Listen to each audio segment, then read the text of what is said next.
Queen সুলিভানদের শহর ফিলাডেলফিয়ায় হতে যাচ্ছে নেইমারদের ম্যাচ, আর সে ম্যাচেও বেঞ্চে বসে কাটাতে হবে নেইমার জুনিয়রকে। মেসির বিপক্ষে খেলেছেন বাংলার সবচেয়ে কাঙ্ক্ষিত ওই ফুটবলার। এবার কি দেখা হয়ে যাবে নেইমারের সাথেও? শুধু দেখা হওয়াই নয়, বাংলাদেশ চাইবে বাংলাদেশি বংশোদ্ভূত এই ফুটবলার একদিন মেসি নেইমারদের মতোই তারকা হয়ে উঠবে। নিজ শহরের মাঠে হলেও ফিলাডেলফিয়ার নিজস্ব মাঠে ধারণ ক্ষমতা কম হওয়ায় সেই মাঠে হচ্ছে না ব্রাজিল হাইতির ম্যাচ। তবে একই শহরের লিংকন ফিনান্সিয়াল ফিল্ডে মাঠে গড়াবে ম্যাচটি, আর এই ম্যাচ থেকেও ছিটকে গেছে নেইমার।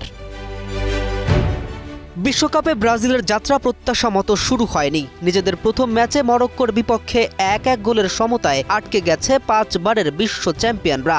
এমন পরিস্থিতিতে দলের সবচেয়ে বড় ভরসা নেইমারকে ঘিরে সমর্থকদের আশা থাকলেও সেই অপেক্ষা আরও দীর্ঘ হচ্ছে। পায়ের মাংসপেশির চোট কাটিয়ে উঠে মাঠে নামতে এখনও পুরোপুরি প্রস্তুত নন 34 বছর বয়সী এই ফরোয়ার্ড। ব্রাজিলিয়ান ফুটবল ফেডারেশন জানিয়েছে পুনর্বাসনের শেষ ধাপ সম্পূর্ণ করতে তিনি নিউ জার্সিতেই থাকবেন।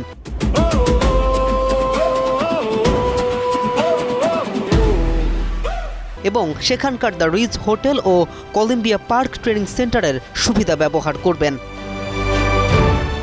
ফলে আগামী 20 জুন ফিলাডেলফিয়ায় হাইতির বিপক্ষে ম্যাচেও নেইমারকে পাচ্ছে না ব্রাজিল। আগেই এ শঙ্কা ছিল, যা এখন আনুষ্ঠানিকভাবে নিশ্চিত হয়েছে। শুধু তাই নয়, গ্রুপ পর্বের শেষ ম্যাচেও ব্রাজিলের হয়ে সর্বোচ্চ 79 গোল করা এই তারকাকে মাঠে দেখার সম্ভাবনা ক্ষীণ। তবে নকআউট পর্ব থেকে তাকে পাওয়া যেতে পারে বলে আশা করা হচ্ছে। কেএম রাফিন, নিউজ 24।